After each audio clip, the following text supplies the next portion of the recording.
The following is a conversation with Aditya Nair, a transformation coach, student of business, and a burgeoning social media influencer. We talked about discipline, motivation, and how one can keep their fitness journey simple, straightforward, not time consuming, yet productive and consistent.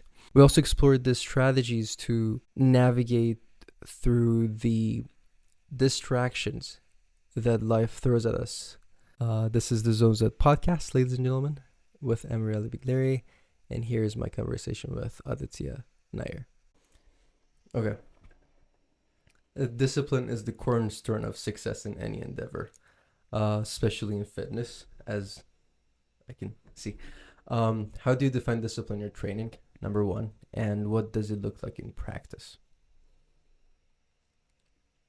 I think I should define discipline in my words first before we get into it. Everybody has got a different definition of discipline. Discipline was something that my parents taught me from day one. Since I was a child, my dad always used to say, just learn discipline, just learn discipline. And I never knew the meaning of what he meant by discipline. Discipline, in my opinion, is just having a routine towards doing the thing that you actually want to do, which will make you feel good at the end of the day. It is not about the activity that you just did, which made you feel okay, I did this hard thing, I should be feeling good about myself. That's not never going to happen. You have to do the difficult thing in the pursuit of truth that if I do this over and over again, life will become better. Life will become easier. If I do the difficult thing today, my future self would have it easy. My future self would be proud of me, proud of my younger self. And that is what discipline is to me. To use discipline in practicality is asking yourself, what would you like to see in yourself in the next, for example, 6 months? Imagine yourself 6 months ahead, what would you be doing different? And if you imagine what I do is, I do the 30-year-old thing. So Alex Hormozi talks about this. He imagines himself as 80 years old. He calls it the Solomon's paradox. He asks himself that if he's 80, what would he be doing? Or how did he make it to 80? What good things did he do to become wise and big and old, XYZ? So I imagine myself at age 30 and I imagine that I would be having this, and this. Okay, in order for me to have this, what would I be doing? Because at age 29, I'm not just going to snap my fingers and I'm going to have this like a company or cars or a house or wife or kids, whatever may be the case. You're not just going to have it in a snap of a second. You have to work towards it on a daily basis so that that manifests itself. That is what discipline is. When you know, okay, you're working towards the goal, you're at point A, you have to go to point B, you you have to go in a straight line and all these distractions are going to come where it's trying to move you to this. All you have to do is no to that, push that away. I'm sorry, I can't come there. I'm going to go from here to here, straight line. I'm laser focused. That's all I have to do. Simple. Success, discipline is not additive. You don't have to add 10,000 things. It's subtractive. You got to remove things from your life because you may be doing one thing right, but you'll be doing four things wrong that is pulling you back. So that one thing is not able to improve and it's not able to get the momentum rolling because you're doing the four things wrong, which is also pulling you back in the wrong direction. And that is rolling. The momentum of doing the bad thing again and again and again is holding you back for so long. You just can't do any good with it. To use discipline in real life, just ask yourself, what is it that you want to do in the next 10 years? What does your life look like? Work towards that. Make a plan. Okay, I've got to do this, this, and this. Write it down. Every day I have to do this, and this. Make sure that you finish that at the end of the day and then you go to sleep instantly because you know you've done all the tasks. You could not have done anything more, right? It is not about working out, getting the six pack. Hormozi talks about this. It's not about getting the six pack, it's about maintaining the six pack. It's not about becoming successful in life, it's about maintaining the success in life. A lot of people, I believe, nowadays want the instant gratification and they want to get the six pack and the attention, and then they don't want to do anything. They want to go straight back to their old habits, start drinking, start smoking, and then they lose a six pack and then they have to pick themselves back again. So they're in this constant loop of success, dropping down, success, dropping down, success, dropping down. And then every time they have to pull themselves back and they get angry. And I tell them, what is the goal? Eventually, what is the goal? At age 30, I just want to look good. And for me, looking good means working out 5 days a week, eating clean food. That's it. And you sleep 8 hours, 7 hours, 8 hours. Simple. All that answers. But there is also, I feel like there needs one of the obstacles to achieve that neat, perfect discipline is the inability to sustain it just by yourself, as a result, the social aspect of any individual's life comes in play. Um, I'm talking from a student's perspective. Mm-hmm. The students, as you are all as well, they don't have much of a social life. So, if they want to keep the discipline, they either have to sacrifice the social life, or they can sacrifice a little bit of the social life and a little bit of the workload that they have, regardless whether it's studying or working part time or going to the gym, whatever it is. You can compromise a little bit of both in order to maintain both, and as a result, don't burn out. Mm. So I feel like the line of achieving that discipline is not that neat and clean. Mm. So yeah, how do you see that? Very interesting question, man. I came across this. I came across something similar like this, bro. What happened back in the day? We were at that time. I was still going outside with the guys and drinking, smoking, doing all the bad things. And I asked myself, ask yourself this question. Very simple. Have two categories in your mind. Category A is telling you not to do what you're doing right now. That is, you're socializing, you're doing all the wrong stuff, you're doing all these vices. That's category A. Category B is waiting for Friday night, waiting for Saturday night to pull up so that you can go drinking and smoking with your friends. I just want people to realize, or even you can ask yourself, where do you want to be in the next 10 years? That question is always running in my mind. Which category would you like to be in? Because these category people are still at age 30 doing the socialized life. And these people at age 30 have got a different life. They are not drinking and smoking every weekend. They may be doing it once a while, once or twice a year, but they're not doing it on a daily basis. I just wanted to realize and accept this within me that Adi, God is not just going to come in out of nowhere and give you the life that you want to have. You need to put in the work to get the life that you want to have. So if you want to have a good body, ask yourself in your mind, this is a body, the body's got muscle. If you train the muscle, the body's going to look like this. If you don't train the muscle, the body's going to look like this. What do you choose? I choose this. Okay, you choose this. There are costs allowing you to do that. You eat a certain way, you train a certain way, you sleep a certain way. There are costs aligned with these guys as well. Being fat and unhealthy comes with its own cost. The cost is you pay it when you're 30, 40, 50. You do not pay it today. Today you get the instant gratification. You get the dopamine of doing the wrong things. You're eating the snacks, drinking, doing all the carbonated drinks, all the bullshit. You're not paying the price today, but you'll pay the price when you're 30, 40, 50. And then you will be angry at your younger self as to why did you do that. However, you pay the price of discipline today so that you don't pay the bill of regret in the future. Tim Grover. That's all it is. Ask yourself, if you believe that your friends are willing to come along with you on this journey of fat loss, getting fit, making sure you look very good. When you put on you know how much time people waste putting on clothes? They put on a clothes and say, oh my God, my stomach looks bad from that angle. Oh my chest looks, dude, you're wasting time, bro. Isn't it it's the best feeling? You go in, you put on a t-shirt, you know it's going to fit you well because you've got the body, bro. You've got the body. The t-shirt will always look good. You can have a $2,000 t-shirt of Gucci. You put it on a fat person, he will still look fat. Very simple. But yeah, so the body makes the t-shirt look good. The t-shirt doesn't make the body look good. And you want to ask yourself, okay, I've got these kinds of friends who are supporting me to go over here, and I've got these kinds of friends who are not supporting me to go there. Cut them off, bro. I straight tell you, they will not give a shit. The best part is they will come along with you once you've built the body. Once you start getting some attention from other people that, oh my God, look at Adi, he's got the body. Look at Amir, he's got that. Everybody will start coming back to you and they will start going to the gym with you. Look at our first year journey, bro. In our first year, whoever I knew, every guy I knew came to the gym one time or the other. Even though they came for like a month, they stopped after that. That's a discipline problem. They came. They saw me go. They saw the fact that, okay, he does it. He also does it. He also does it. I have to go. It's positive peer pressure. And you take it in the same direction, negatively. Okay, he smokes, he drinks, I have to do it as well. Everything is you learning from other people. Everything is you observing other people. What is it that you want to learn? Where do you see your life go in the next 5, 6, 7 years? I always do the 10-year analogy because 10 years is a very long time. And you can waste your time. You can waste your time. That's why in the beginning, before we started recording, I told that I am ashamed of my first year self because I was angry. How could I have done the things that I did in my first year? And a lot of people look at it and go, it's a bad thing. But I'm going to say it's a very good thing that you are ashamed of your younger self. It means you have evolved. It means you have improved.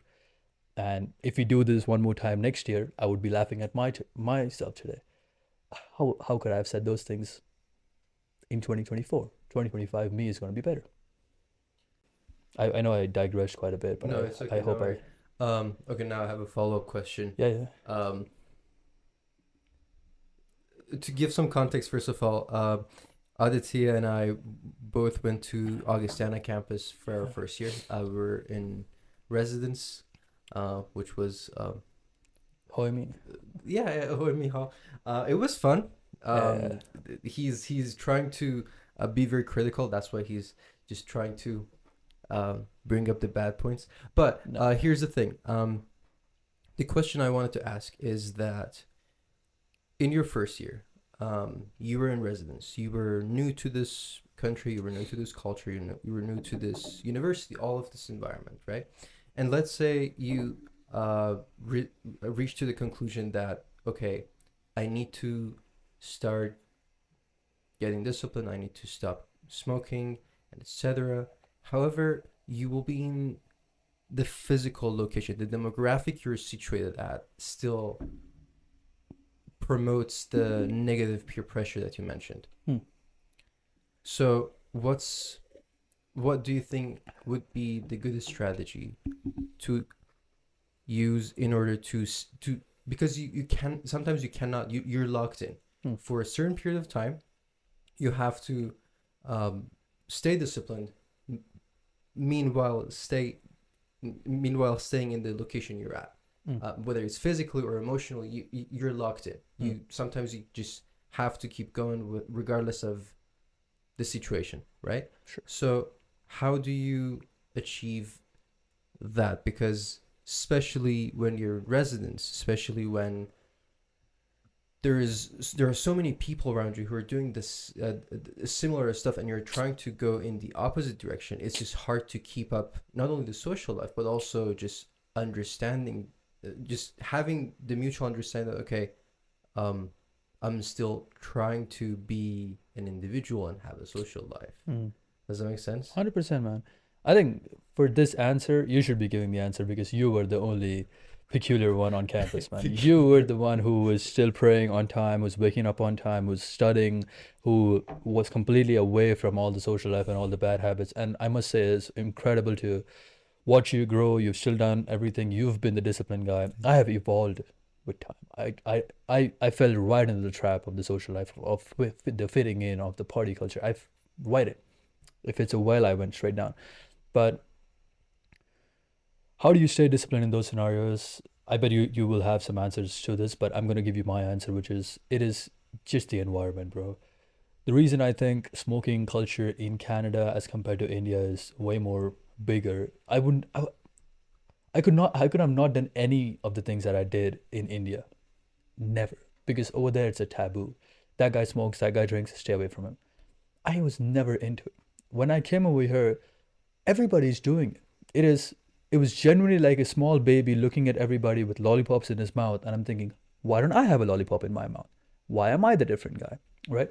And you do not know yourself at age 18, 17. At least for me, I did not know who I was for a very long time. I had to go through all the adversities to like find myself a little bit. And I'm still finding. I'll take a long time. The point I'm telling is if you're living on campus and you're having a hard time, all your friends are doing certain things and you know that is wrong. Firstly, you have to know that is wrong as well. You just need to know how to stand up to your own morals. You just need to know how to stand up for your own principles. And in my opinion, bro, you have to go through it. You have to do the bad thing to realize that was a bad thing and I'm not going to do it again. You can't just run away from it saying that, no, all of them are doing that. I know that is wrong. I'm never going to do it. You will always have it in your mind that I should have done it. I should have tried. What could have happened? All these bad things that come in your mind. I just believe you do it. You realize that is bad. You come out of it. The coming out of it has to be done. If you're staying on campus, all your friends are doing it, please understand. If you know it is wrong, if you know that it's going to have bad effects on you, don't do it. It's not fun. It's just pain. Everybody is covering up their pain with alcohol and smoking. It is not fun. It is just a happy face for 2 to 3 hours, and then in the morning it's all headache and it's all, oh, my bank account, oh my god, why did I do that? And then you do that all over again. I have no understanding why did I do it, but the point that I'm trying to drive home very, very, very simply is Do you want to do that when you're 30? Would you want your kids to do that? Right? And the answer is going to be no, straight up. You can lie to yourself as much as you want, but again, you have to find yourself. I found myself after doing all the bad things that, Adi, I don't want to do this. Adi, you're hurting yourself. You're not strong. If you were strong, you would withhold whatever problem that you're going through and be a fucking man instead of having the whole bottle or, smoking or doing all the bad things. So yeah, anybody first year, you come in, you have a hard time. It's very hard, bro. We've not had this conversation ever. I had it with Amitoj back in the day. International students, people come here with the mentality that it's going to be fun. It's not fun. Yeah. It's very lonely. It's very depressing. When it's negative 40 outside and you're sitting in your home doing absolutely nothing, no wonder you're going to go to do the drugs. No wonder you would do that, because nobody tells you this, bro. Nobody tells you this. You think that you can do all these great things when you come over here and you're all by yourself and you need to learn how to do laundry and dishes and make sure your house is clean, and you got to eat right, and you got to train, and then you got to go to school, get good grades. Nobody talks about this. It's very hard. And anybody who asks me any advice, all I'm going to say is don't come. I'm telling you, don't come, bro. If you're not ready, don't come. It will eat you alive. You will fall into the trap of doing the drugs. And then if you're strong enough to come outside, you'll come out like me 100%. But you'll have to go through the difficulties. You will have to go through the downward fall of doing all the bad things, and you'll have to pull yourself back up. You have to come closer to God. You have to come closer to yourself. Ask yourself, what is it that you want to do, right? A lot of people, man, I wish I knew this in my first. I did not sign up for this life, bro. It's fucking hard. But I still do it because I love it. I love it now. I hope I answered, bro. Sorry. No, you did. Yeah, that was good. Okay, let's talk about motivation a little. Well, I've checked your Instagram multiple times. Thank you. You are a very strong advocate on the fact that motivation is just a myth. Yeah. It doesn't exist. It's just discipline and discipline and discipline. That's it. So as a person who is trying to pursue a coaching career, whether it's short term or long term, you have to technically instigate or maybe trigger something inside your clients to keep them pushing, to keep them going, to make them keep pushing themselves, right? Yeah. So how do you manage that? Because I know right now you're doing how many clients are you having right now? I've got 3. You have 3 clients right now, and you've been having them. How are they doing, by the way? Are they doing very good, man? Okay, doing very nice. good. Very So- excited for the transformation. Yeah, exactly. So how do you keep them pushing themselves? Yeah. I know you are uploading many stories of your routine and of your daily life and your meals every day, but what's the balance between pushing them and also teaching them, hey, this is not the motivation. You signed up for this. You got to stay disciplined. Again, bro, it comes down to this one simple thing, which is, what do you do today? What is in your control? You control what is in your control. That's all it is. You will not, if it comes down to this. When people say that I'm not going to do something ever, I give up drinking.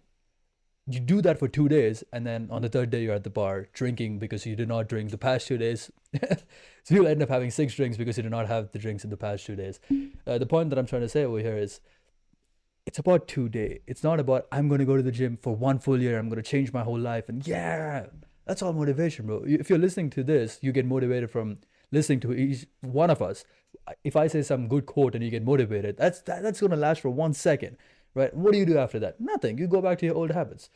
You scroll to the next reel. You scroll to the next reel. Exactly.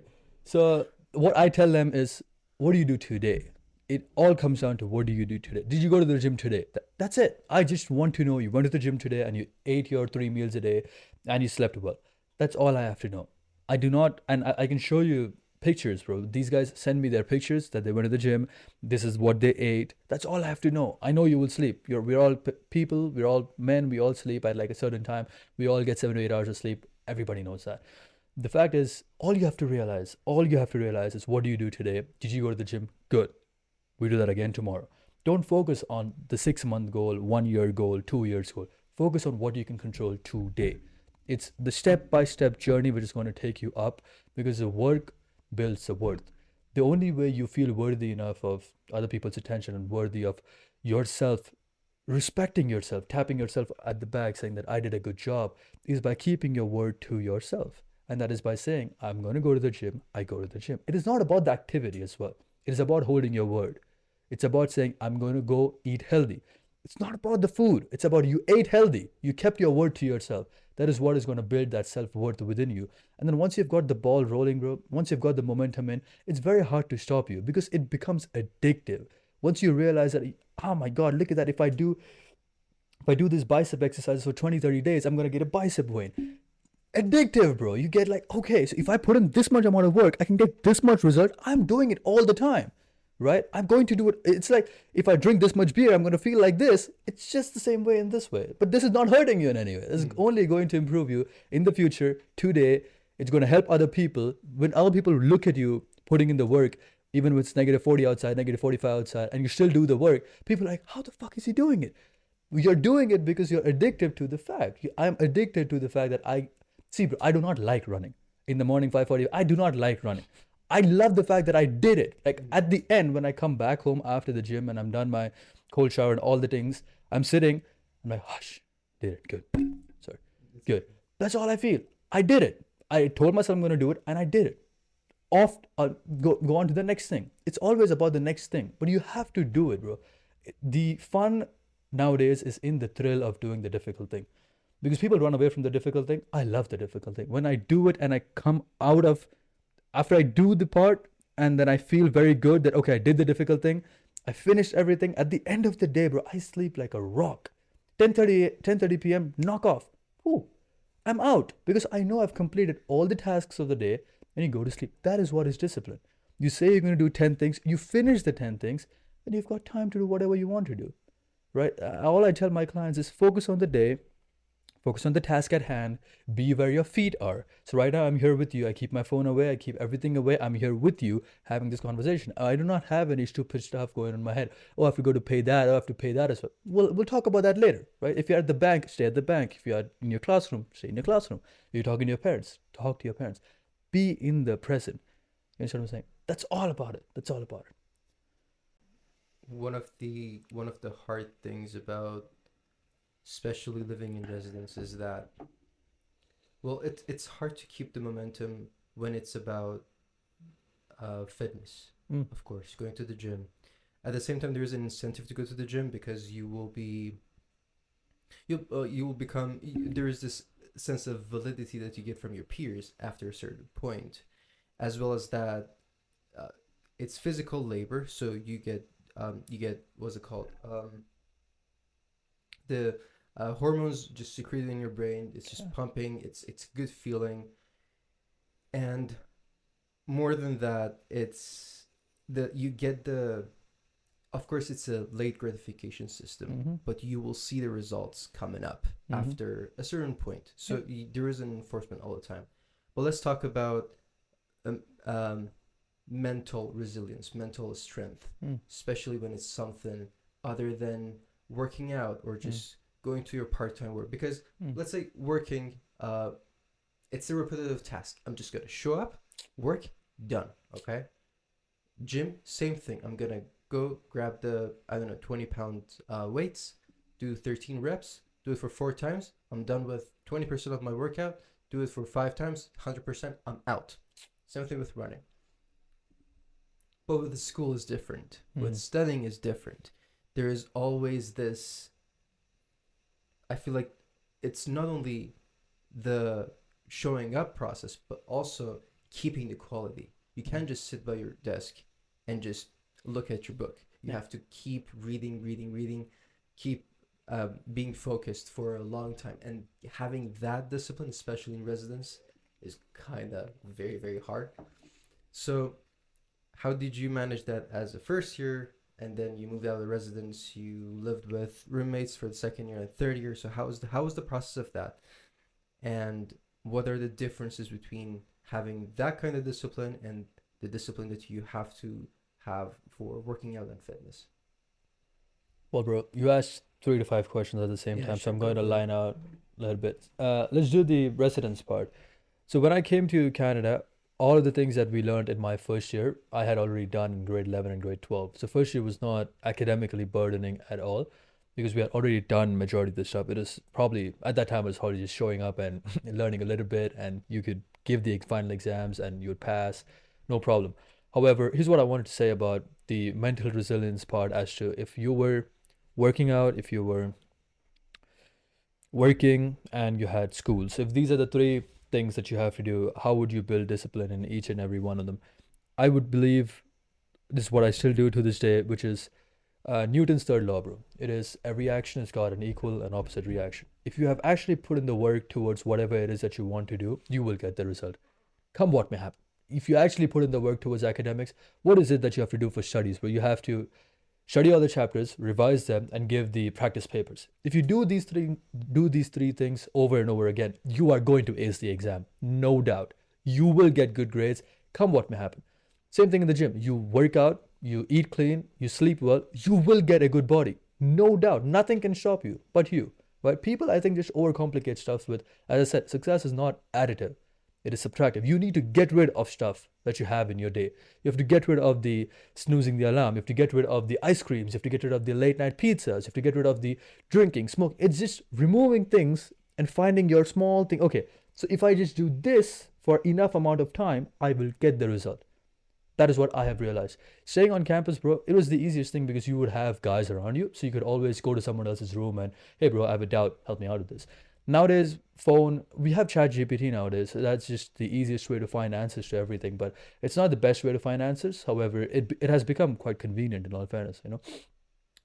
So that's academically, I'm going to say. You do certain things for a certain period of time, you will get the results. Work, as you said, is just showing up, do the work, come back. But again, even at work, bro, if you prove to the employer that you're the best hardworking individual over there, it's a different respect that you get. You entered the work and you know that everybody's garnering respect to you because you actually work hard. You just don't do, uh, it's called some quitting. I'm sorry, I can't get the word. Simon Sinek talks about this. He said the quiet quitting. He said people come into their jobs and they just come in, do the basics, and then they clock out. That's all because they know that they're not going to be climbing up the ladder. All they do is clock in, do the basics, clock out, out. You do that, nobody's respecting you. Everybody knows what you're doing. Everybody can feel the feeling that you are feeling. People don't understand this. You are energetic beings. Energetic beings. If you walk into the room and you have got a certain kind of energy, I can feel it. So if you come to work with a low mentality of just another day of coming to fucking work and you do the stupid thing, your boss understands that you're doing just to get by, just for the paycheck. And your grades reflect the fact that you're just studying to pass. That's what I used to do. I'm trying to improve on that. I've still not done very good in school. I'm still like the C to B student. And I'm okay with that. It's better than getting D's. I've not got a lot of that, but B to C, I'm fine with that. I'm not an academic guy, bro. I do not see, so 10 years down the lane, I do not see myself as an academic dude. So I do not put in more work towards that. I put in more work towards the disciplines that I know are going to be there in the next 10 years, which is for me, that was cooking, keeping my own word to myself, cleanliness, going to the gym, helping other people, becoming better at public speaking. I love speaking. I want to become way more better at this. So that's why when we're doing this, I'm trying to articulate in a way which will make the listeners feel good. He knows how to talk. I'm trying to do my best because even though this is not one of your top videos, it's we are in the beginning phase. I'm doing it as if this is going to get a million views. Have that mentality. I just have that mentality. I have the realistic mentality as well that yeah, the probably is not going to get it, but I rather think that it's going to get it. That's just a delusional mind you have to have at times. I still tell myself, are you going to make $10,000 a month? I know realistically I'm not going to make it. I rather say that I'm making it. I rather say that it's called the future truth. Patrick Bet, both of us respect him. He talks about the future truth. Whatever is it that you want 10 years down the lane, tell yourself that today that is true. Act as if the person is you right now. Right now, you are the 30-year-old self. How would you be acting? I tell my clients, how would you be acting if you already had the six pack? Would you be eating that chocolate milk? Drinking the chocolate milk? Probably not. Would you be eating that pizza? Probably not. Because you know that you've got the six pack and you know that it comes along with these costs and I cannot jeopardize the body that I've created. I'm not going to do it. It's all about the future truth, right? You imagine yourself being that person. Here you are. And then you'll garner the discipline. You'll garner all the small things that will come along the journey. It's all about action. The more action you can take, the more work you can do towards the goal that you want to attract, because the goal wants you as well. Whatever you want wants you as well. It just asks you to do the work. You know Tim Grover, right? Mm-hmm. So Tim Grover speaks about winning. Imagine winning is right over there. He's standing there with some goggles and cap, and he's looking down. He's got hands in his pocket. Just imagine he's standing over there, and he says, "Do you want to win?" I said, "Yes." Take the problem. Face that. If you face that, take another problem. Face that. Take another problem. Face that. You faced all of that. Here's some winning, right? Footballers talk about this. You have to go through this much amount of failure to get to this much amount of success. Mm-hmm. That's all about it. That's all about it. Whatever is it that you want to do, put in this much amount of work so that you can get this much amount of success. Got you. Yeah. No, that's very good. The identifying the priorities is always really, really important. And I'm sure you also have multiple priorities in life, as you mentioned. So what are the... Okay, I'm going to formulate my question this way. Life gets busy. Yeah. It's always a little bit... It gets dirty all the time. Yeah, it's hard, bro. And sometimes you have to compromise one of your priorities for 100%, the other. 100%. So what's the... And I'm not saying it's a bad thing. It's not. It's a hard thing to do, but it's a necessary step to take for your highest priority or highest goal. But it's also a hit to your own maybe confidence and self-esteem that, hey, maybe I'm not doing enough. You know, that self-doubt that comes out, that because it's a double-edged sword when you're trying to be as productive as possible. Just stay disciplined. After a while, you become doubtful whether, okay, I'm actually doing what I'm doing, or I'm just very comfortable in my routine and now I'm not pushing myself anymore. So how do you manage your confidence when you have to compromise your other goals for the highest goal? Does that make sense? Great question, bro. Great question. Here's what I'm going to say to that. Let's define confidence firstly. Okay? Confidence is not something that is inbuilt to you already. It's not there. You're not born with it. Nobody's born with it. Confidence comes, Alex Hormozi, comes from proof. Kobe Bryant used to talk about this. He said, how do people ask me all the time, how can I make these clean shots in basketball, these clean three-pointers? He says, I've been doing it thousands and thousands of times. I've done it 2,000 times in practice. What's another time? Confidence comes from proof of doing the same work over and over and over and over again. What's another day? I've gone to the gym. I've done the incline bench press in this way since I've started going to the gym. What's another day, right? What I'm trying to tell you is confidence comes from knowing that you have done it before, you've experienced this kind of pressure before, and you can do it again. You've pulled it off at that time, you can pull it off again. It's going to be fine. Don't worry about it. You've done it before, have the confidence. Okay, that's what I did at that time. This is what I'm going to do this time. Cool. Confidence. That's that. I want to actually talk a bit more about the prioritization, as you asked. What would you do? What would you give up to have something else? So, say, for example, you have to go to the gym and you have to go meet your friends. Your friends are let's already... make it a harder dilemma. Let's do it, yeah. It's final season. Okay. You have finals. You have a paper. Yeah. And you also have to go to the gym. Yeah. You also have to eat clean. Yeah. Let's talk more about the extreme example. So how would you manage that? It's 100%. December, it's cold, you're depressed, You're tired, your back hurts, you have to go to work as well. Yeah. And you've got finals so how about that? Yeah, bro. What is going to help you in the future? What activity you're doing right now is going to affect your future? If you didn't go to the gym today, would that affect you? Would that affect your confidence? It would affect your confidence. It would affect your self-worth. Because you said you're going to go to the gym, you did not go to the gym. That is a cross immediately to yourself. And you need to be truthful to yourself. A lot of people lie by saying that I do this, but in reality they did not do it. In that dilemma, bro, I would do all of it. I would still go to the gym at 5:45 a.m. I would still eat clean, because these two things are more important to me than the paper. The exam is going to come and go. The university is going to come and go. The degree is going to come and go. How much emphasis do you put on the degree comes to you. Now, you are going to go into the medical background. For you, getting the grades is way more important than me, right? For me, being more disciplined to my priorities is going to be different. There's a difference of priorities. That's fine. Comes down to what is more important to you. For me, going to the gym is more important than studying. It's just what it is. It's just what I like. It's just what I prefer. But Because the degree keeps me in this country, it is my moral responsibility to get good grades as well, because my parents have sent me over here. So for them, I have to get a decent amount of grade, because I don't want them to be, oh, I sent him over there and he's doing nothing. Point that I'm trying to drive. I would still wake up at 5:30, go to the gym at 5:45. I would still eat clean, and I would give the two papers. I wouldn't care about the negative 45, because can I control the weather? That's not in my control. What is in my control? Going to the gym. What is in my control? Eating healthy. What is in my control? Studying for the paper. Going and giving the paper. Weather is not in my control. What am I going to do? Thinking about, it's negative 45. What do I do? That's stoicism. Marcus Aurelius talks about this. Control what you can control. Very simple. And you do not have to sacrifice everything, bro.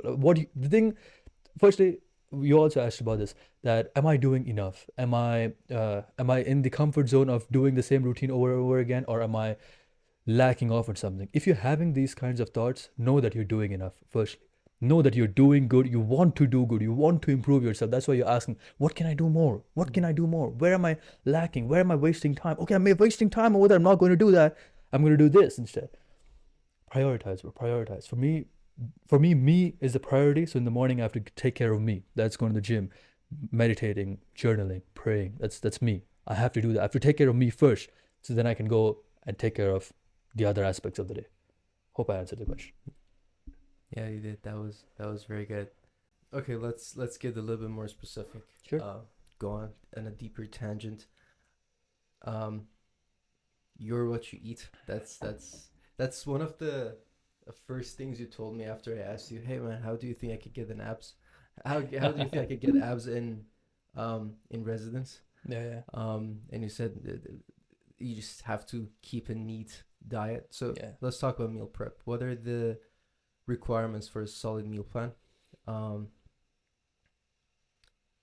Based on different fitness goals. Some people are trying to bulk. Sure thing. Some people are trying to cut. So, and some people are just training for a very specific program, whether it's running a marathon or soccer or wrestling or whatever. 100%. So what are the foundational emphasis on, what are the foundations of each of the diets that each of these trainings need?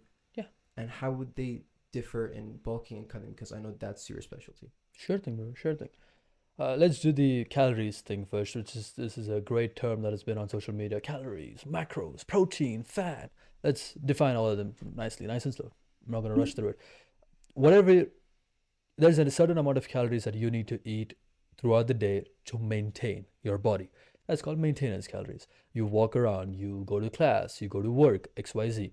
You need to do all these things, and you need to have enough amount of food in your body. That's called maintenance calories. That's enough food just to get by. If you eat over the maintenance calories, you're going to store that, and the carbs that you eat is going to be stored in your body, which is with time going to become fat. That's eating in surplus. That's what people do while they bulk. They eat more food, eat more calories, so they can go in surplus, unfortunately. Sorry, just a second. Let me see what happened. Well, that was unfortunate. Yeah, it's all good, bro. I thought Okay, a go car ahead. backfired, so it's all good, completely. Just continuing. So if you eat over your maintenance calories, you end up bulking. That is, you say 2,000 calories is your maintenance calories. You eat anything over 2,000, you eat 2,200, you bulk. When you go into 1,800 calories, 1,900 calories, you start cutting down, because you're not giving your body enough food to run throughout the day. You're giving body just enough or less than enough. What happens? How do you cut fat? I'll talk about that as well. How do you cut fat? Your body is this. Your body has got this thing called fat on it. Carbohydrates, any kind of carbs that you eat, rice, pasta, pizza, XYZ, flour, please know what is carbs. Any kind of carbs is basically energy. You need carbs in your diet to build muscle. However, if you have fat and you want to slim down, you have to just reduce your carbs on your plate, increase the amount of protein, and have some vegetables. Look at your plate and go, what is the ratio of carb to protein? If the carb to protein ratio is way more, where your rice is this much and your chicken is this much, you're never going to lose the fat, because you're giving your body more energy to burn. Your body is burning this energy. But when you give your body less carbs, your body starts to use the fat within, which will become, the fat will turn into energy, and your body is going to burn that fat. That is how you cut Cutting is eating less calories. When you give your body less calories, your body uses the fat that it has already as energy to run the body. Your body's got to run on something. Your body will run on the fat that is already in there. That's cutting. So you asked about meal plans. How do you, I do not do a lot of calories with my clients, bro. I do not tell them to buy weigh scales and count your calories and how much protein and how much is. I have not done it myself to this day. I do not do it. I just look at my plate and I go, okay, I've got this much amount of carbs, I've got this much amount of protein. Good. Fuck it. That's all you ought have to have. I'm telling you, bro, people who want to go up on stage have to have specific food, this much amount of this much amount of this amount of this. They have a goal. The reason they're doing it is because they have a goal of going up on the stage, or they want to become a good fitness influencer so that they could get a good deal with Gymshark. And that's why they're trying to count their calorie, because they're trying to pursue a very certain type of body. Okay. Exactly. But what you're trying to do is just staying fit, staying disciplined, and just keeping the physical labor going for as long as it can. That's it. What did I say? Age 30. How do you want to look at age 30? Mm-hmm. A specific way. And I know for me to look like that, all I have to do is train, eat clean, sleep. And that's what I just tell my clients, bro. I'm not a fitness guy, bro. Fitness is a part of my identity. Fitness is not my identity. I don't want people to believe fitness is my identity, even though I look good. It is just a part. It is a requirement to where I want to go. A lot of people have this misunderstanding. They believe that if they go to the gym, they have one life somehow, right? It is a requirement. Exercising and having a good functional body is a requirement by God. God has given you this great body. You take care of it, bro. You do not fuck it up by putting wrong things in your body. You just cannot do that. I'm so sorry. Right? If there's an option to have a 6-pack and a 3-tied stomach, why are you choosing the 3-tied stomach? Choose a 6-pack. It comes with its own cost. Pay the cost today so that your future self is going to be proud of you. You're going to pay the cost over here as well, bro. Somebody's going to have cancer in the next 10, 20 years, and then they're going to say, fuck, man, why did I eat all the pizza back in the day? Why did I do all that? Why did I drink? Why did I smoke? You regret at the end, bro. Right? What did Tim Grover say? If you're not willing to pay the price of winning today, wait till you get the bill of regret. Very simple. Very simple. And these guys, everything is old school, bro. With me, everything is old school, because I believe my dad's generation, your dad's generation, Tim Grover's generations, those were the people. They were the fucking man. They understood what they had to do and they did it. They did not think about feelings and stuff. I feel tired. Oh, you should go to the gym, bro. That doesn't make sense to me. You think I wake up at 5:30 in the morning all excited? Let's go to the gym. Fuck yeah, -45. Let's go to the gym. Sunshine. Dude, if you had this camera at 5:30 when the alarm goes off, and you come in, Adi, how do you feel? I will kill you with the camera. I am so angry when I wake up at 5:30 in the morning, bro. When I'm jogging to the gym, I'm very angry. I'm like, Adi, why the fuck are you doing this? Who do you think is watching you? Do you think you're going to become successful if you do this? All of these thoughts that everybody has on a daily basis, I have it too. But the only way you get rid of these demons in your mind is by doing the positive actions. I tell this to people. This is a quote from Wes Watson. It is, you will never be able to think your way into positive action. You cannot think, I'm going to go to the gym, I'm going to have a 6-pack, I'm going to be a millionaire. Never. That is not going to give you the action. You need to act your way into positive thinking. That's why I say when I'm done with my morning routine, I'm done with the difficult thing, I feel good. I feel good in my mind. I have a positive mentality because I did the difficult thing. So you do the action and then you feel a certain way. You will never be able to reverse it. You can never think your way into positive action. It will never happen. You can tell yourself, I'm going to go to the gym, I'm going to be a millionaire, I'm going to do this, I'm going to do that, I'm going to do this. It's never going to work out. Where is the action? I've stopped listening to a lot of people. I'm just looking. I'm just watching at you. You tell me you want to lose 6 pounds, you're eating the pizza. That your thoughts are not aligned with your action. Mm-hmm. That's not correct. But yeah, I believe I'm going on to a different tangent. But just to come back to the meal plan part as well, I do not meal plan per se. I've got a job recently in the office, so I have to cook lunch and I'll cook breakfast as well, like the oats. I'll just do overnight oats. Very simple. Just get a mason jar, add some milk, add 6 to 7 spoons of oats, get some berries in there, get some yogurt, get some peanut butter, maple syrup, mix it up nicely. If you have whey protein, add whey protein. If you have creatine, add creatine, mix everything up together. Seal it up tight in the morning, 5 minutes, go to work. Very simple. For lunch, that's what I do as well. And to a lot of people who live far away, I'm very happy that I live close to campus, bro, because I can come back home when I've done with one of the class. So I've got one class between, let's say, 9:30 to 10:30 is a class. I would come back home, I would cook my lunch, and then I'd go back to my next class. I've got exactly 1.5 hours or an hour 15, an hour. That's enough for me to cook, eat, and go back. I'm very happy with that, and I've got no problem. A lot of people cannot do that. That's fine, bro. Go get yourself a Subway. I always tell people, if you want to have a cheat meal, have a Subway. Healthy cheat meal. Don't call it like a cheat meal and go have McDonald's, which the chicken has fucking been frozen for 10 years and you're eating the same shit again and again.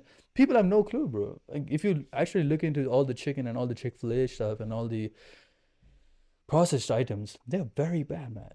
They can give you so much pleasure in the first bite, but you're going to pay the price. You're going to pay the price very soon. Yeah, no, the notion of not counting your calorie and still having a good diet is, I think, really, really helpful to a lot of people, especially people who are not trying to become professional bodybuilders. 100%. Because there's always a second thought, am I doing this right? Because a lot of people are counting their calories. So don't worry about it. That was a really good point. Yeah, bro. People, please, don't worry about it. Just go to the gym, eat clean food, sleep.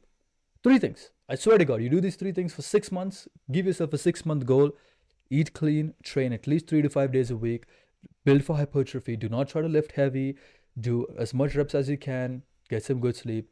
Keep a 6-month goal. Don't check your weight every day. Check your weight every month. There will be progress. 100%. If you check your weight every day, nothing is going to change, bro. People, Adi, I have 5 kilos and not dropped yet. I'm like, bro, take your time, bro. Let time play its thing. You cannot do it in 1 day, 2 day, 3 day. If you could have done it, the value would not have been there. There's a reason you've got this setup. It took you 2 years to get over here. There's a reason that this thing has value. There's a reason this thing has got value. It took me 3 years, right? You would not respect this if it just happened overnight. Yeah. There's a reason the Lamborghini has got value. There's a reason the Rolex has got value. It takes time to make them, right? Yeah, that's fair. Okay, let's get through your workout routine. Can you walk me through your weekly workout schedule? 100%, bro. And, I do. How do you approach your reps and sets? Sure thing. I do very simple things, right? I just do the push-pull legs, push-pull. So I work out 5 days a week. Push is all push movements, which include chest, shoulder, tricep. So I start off with cables. I actually do calves every day. I don't tell people I do calves every day because I'll show you without the pants, bro. I always knew that my calves are a little small.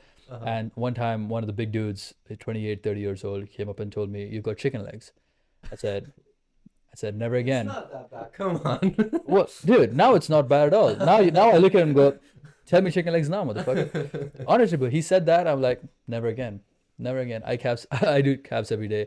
So I start off my exercises with calves, and then I would superset cable fly. So this is Monday.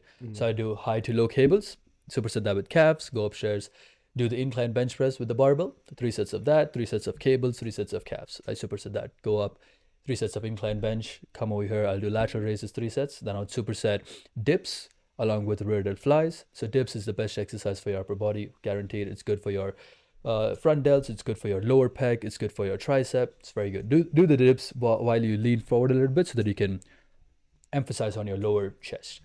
So I superset dips along with rear delt flies, and then I'll do 2 exercises for tricep. That is an overhead extension with the rope and then a straight bar push down. So very simple. 3 exercises for chest, 2 exercises for shoulder, 2 exercises for tricep. That's push.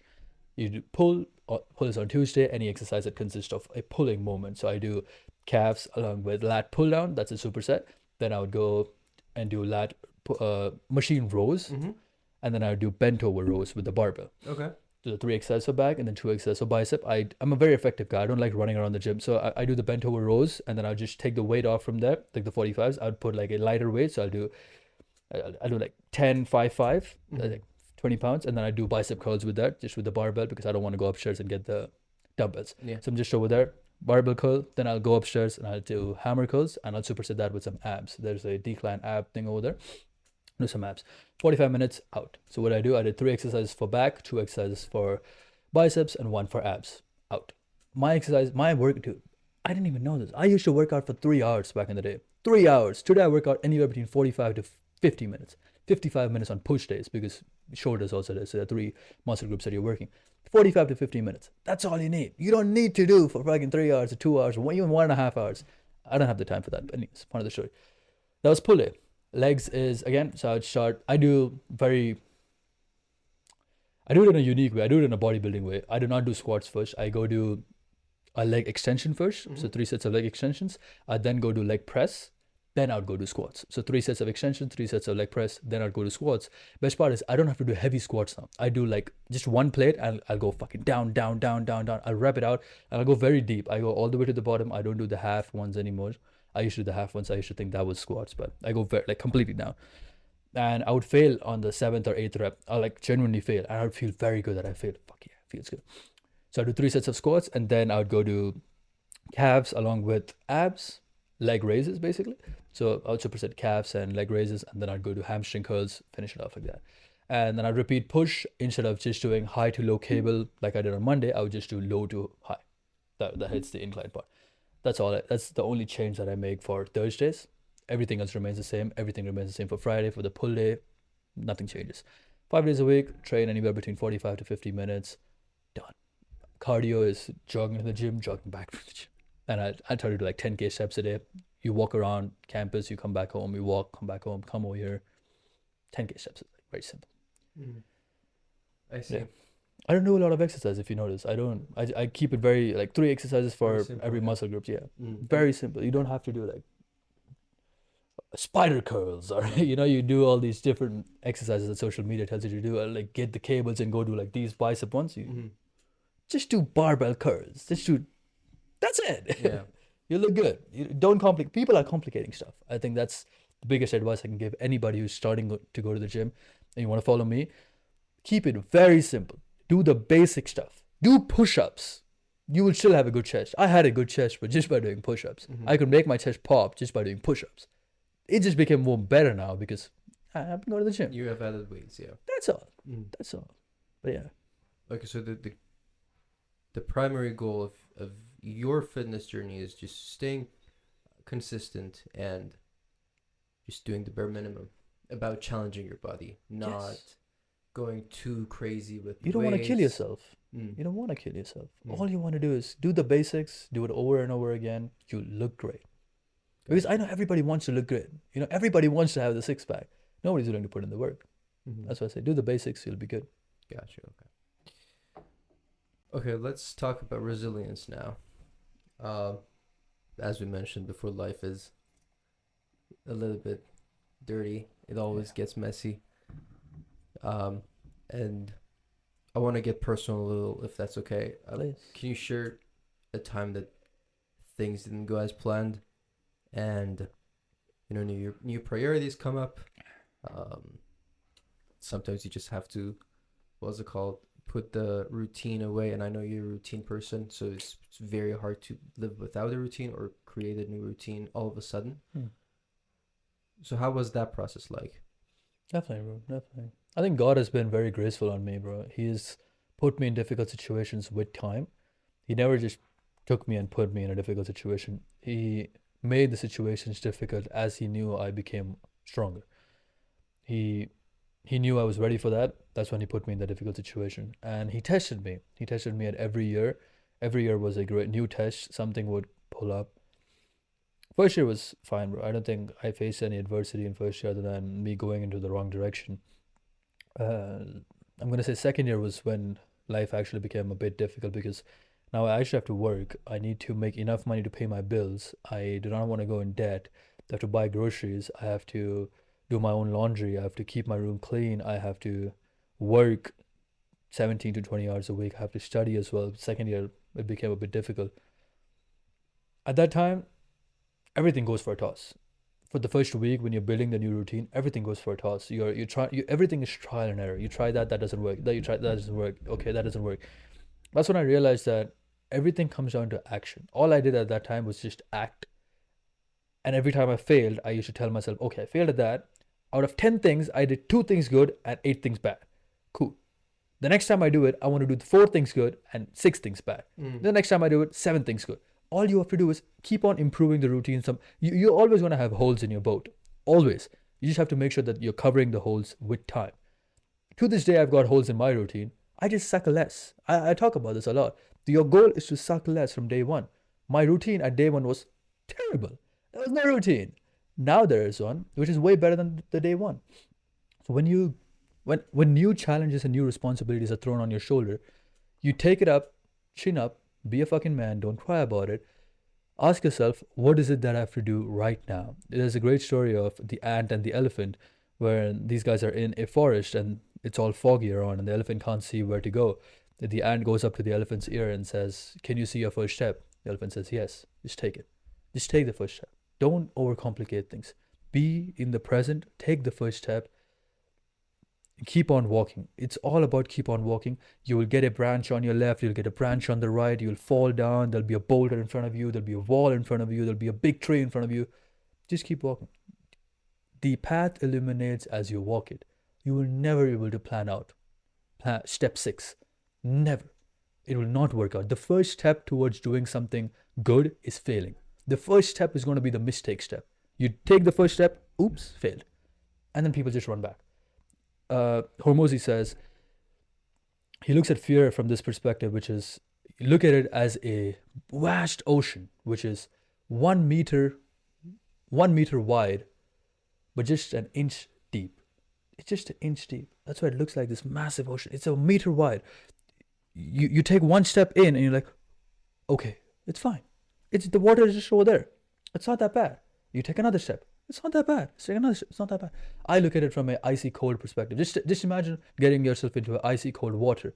You take the first step, it's very cold. Your body gets adapted to very quick. Yeah. If you do a cold shower, the first 10 seconds is very bad, and then you're fine. Everybody knows this. Your body gets adapted to it very quickly. So you take the first step, okay. Take the first step. It's very scary, but to this day, everything is very scary. It took me 2 years to put my face up on camera. 2 years. I don't think people know this. I used to post back in the day as well. I was not disciplined with it. I would post for 5 days and then, well, maybe I'm not gonna do it anymore. I would lose I was not disciplined. I was disciplined at a very small perspective, which we spoke about before we recorded. I was just going to the gym. That was the only discipline I had in my life. Your life has got to be the whole discipline. If you look at my life today, I know what I have to do. If you ask me, Adi, what do you do at 7 p.m.? I do this. What do you do at 5:30 a.m.? I wake up. What do you do at this time? I do this. My days are planned in a specific way. Actually, this time is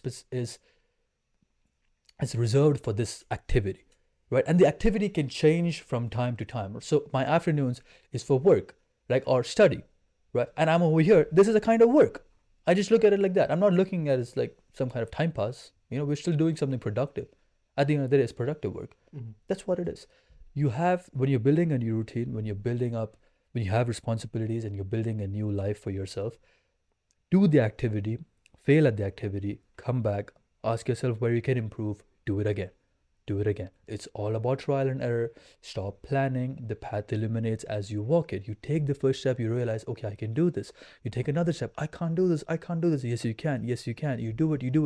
You realize, fuck, I just came over here. And then the top of every mountain is the bottom of the other. You climb one mountain, you realize, I have to go there now. You want to go there now. We are all human beings. We always want more. We are never satisfied with what you have. And you should never be, bro. You should always want more. My body is good the way it is, but I would like to have it better.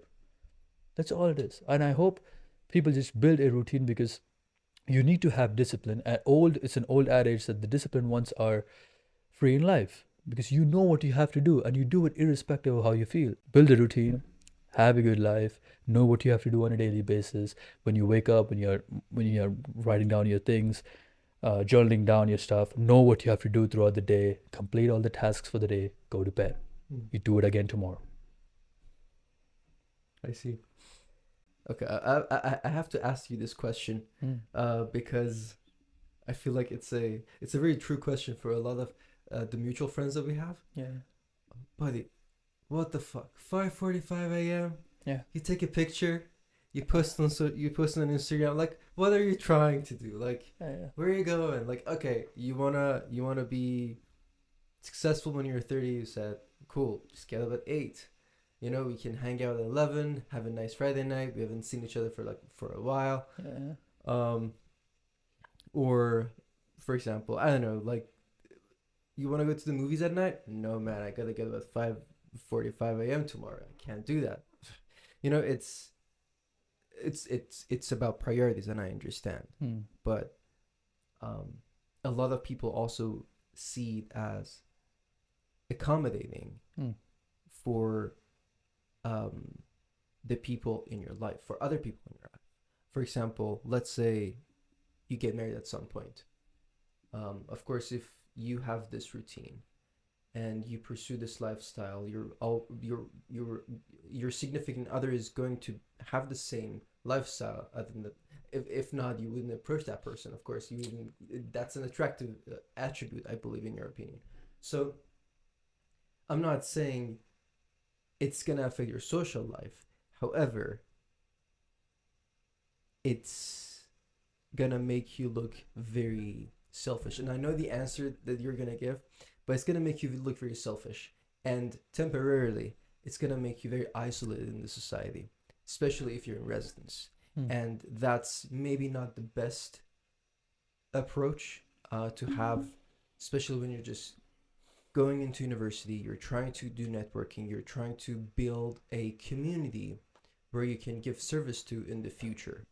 I'm not saying you're going to give service to only residency students, but you get the point. You're trying to also practice how to do networking, how to keep your relationships alive and kicking. So yeah, how there is a price you have to pay for such a lifestyle. So what's your perspective on it? Again, bro, you asked too many questions. I'll try to do step by step.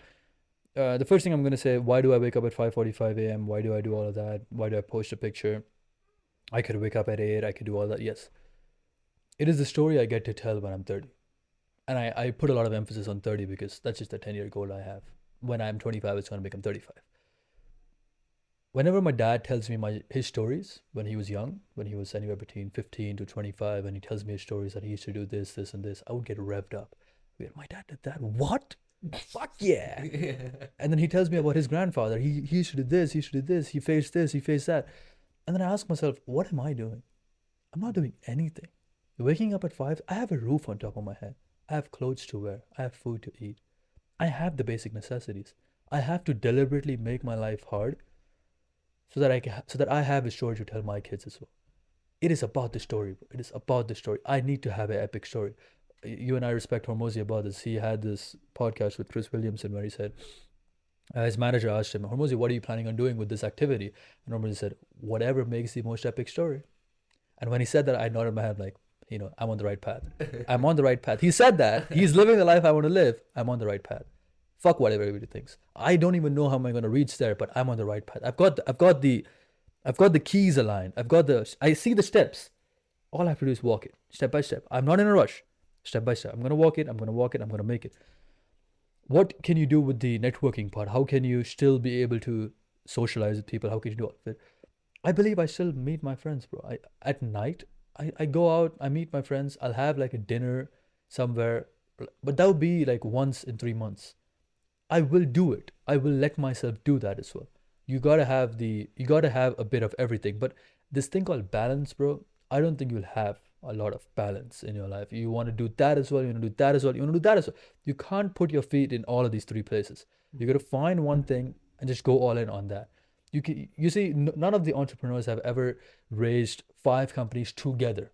Never. They have one company, they build that company up, and then they pour it into other companies. They use the revenue to go build other companies.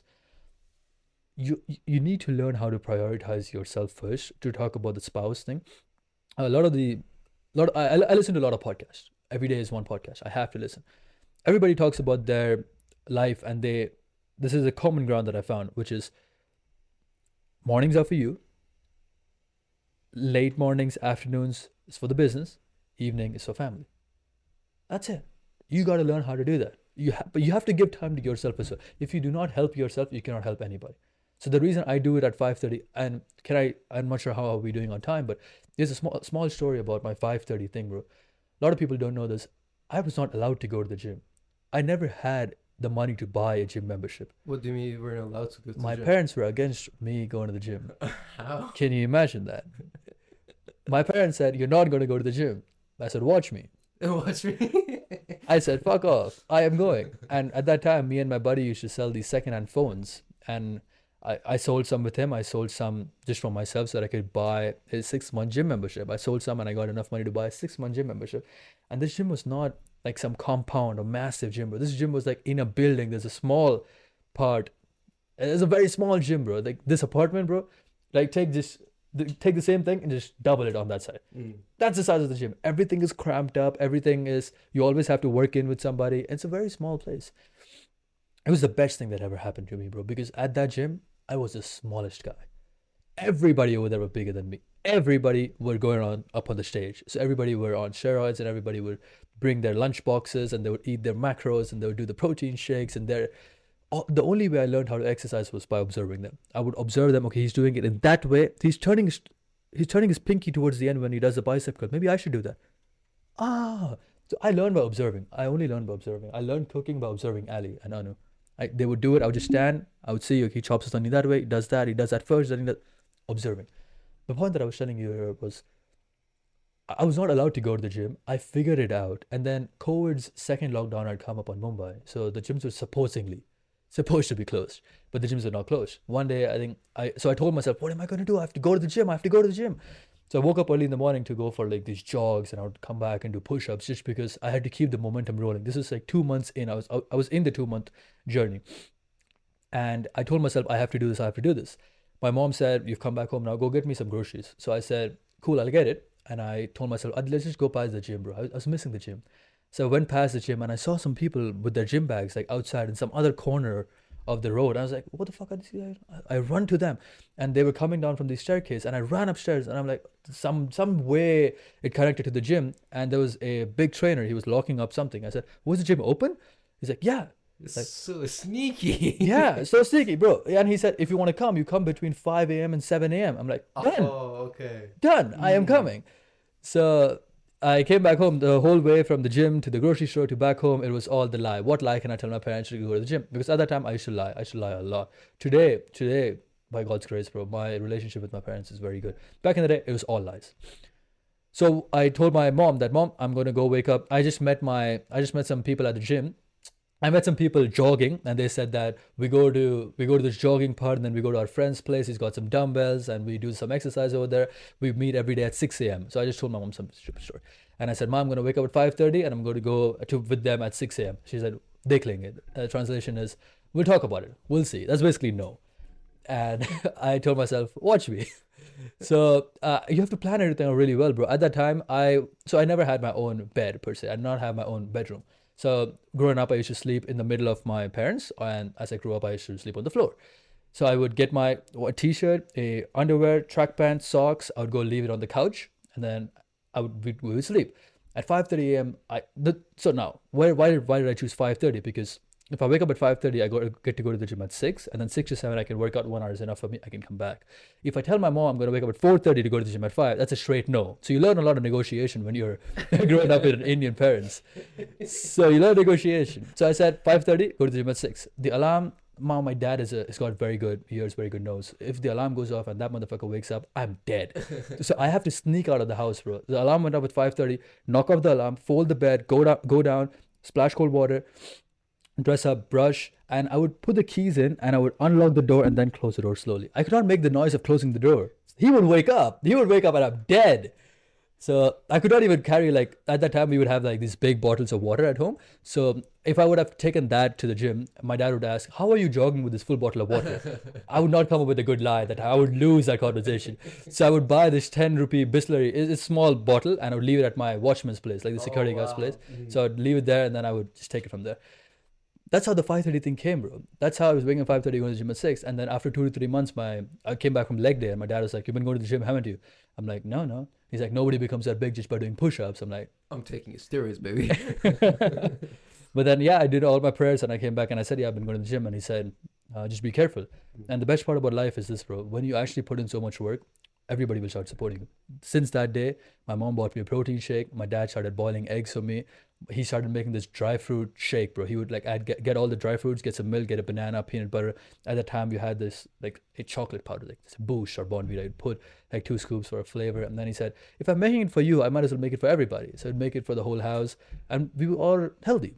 So you see how in the beginning nobody's going to believe in you, and you push yourself to do all these great things, and everybody will start supporting you once you've climbed the mountain. Once you've gone through the lonely journey of trying to figure it out by yourself, when nobody roots for you, nobody's going to root for you because you don't have the proof. Today, if I come and tell you, Amir, I'm going to teach you how to get a big bicep, You will believe in me because I've got the bicep. If I tell you I'm going to teach you how to make money, you won't believe in me because I don't have the money. You understand what I'm saying? It's about the proof. The confidence comes only from the proof of the fact that, okay, you say you're going to do something, you do it. So that's when my parents started believing me. That's when my friends started telling, oh, you look big, you look this, and you look that. And I did not care about that validation at all, bro. The only person's validation I wanted was somebody who's bigger than me. A couple months back, a couple days before I the couple days before I had to come to Canada, I was flexing in the mirror, and one of the big dudes comes up and says, you built a body. Good job. I said, Oh, thanks, man. Me? I did it. I did it. I wanted you guys' validation, bro. They were so big, bro. And I had somebody, and they're like, good job. I'm like, they saw me. They saw me do it. That's how the 530 came. It's not about why 530. It's just the story I tell myself. I came from there. I want to continue it. It's a story I can tell myself when I'm 30. It's a story I get to tell my kids so that I can get him revved up. Speaking of epic stories, am I right? Speaking of epic stories, bro. You got to make an epic movie, bro. Yeah. Just got to do it. Okay.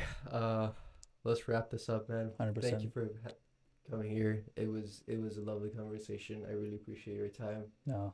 Yeah. That's great. Thank you so much for having. And you're a great friend, man. Thank you. You are as well, bro. And you got to talk a bit more on discipline someday. Well, I'll be on that seat. You can be over here talking about discipline because you had a fucking great journey, bro. In first year, when all of us were doing all the wrong things, you did not do all the bad things. And you got to, the girl chose you as well really well. You know, she chose the right one. Out of all the horses that we were running, out of all the horses, she chose the right one because you did not go in the wrong direction. We all went in the wrong direction. Thank you. And you did not, and you deserve all the success you have today, all the success you have in the future because you did it, bro. You genuinely, I know it's very hard because I'm on the journey right now. It's genuinely very hard.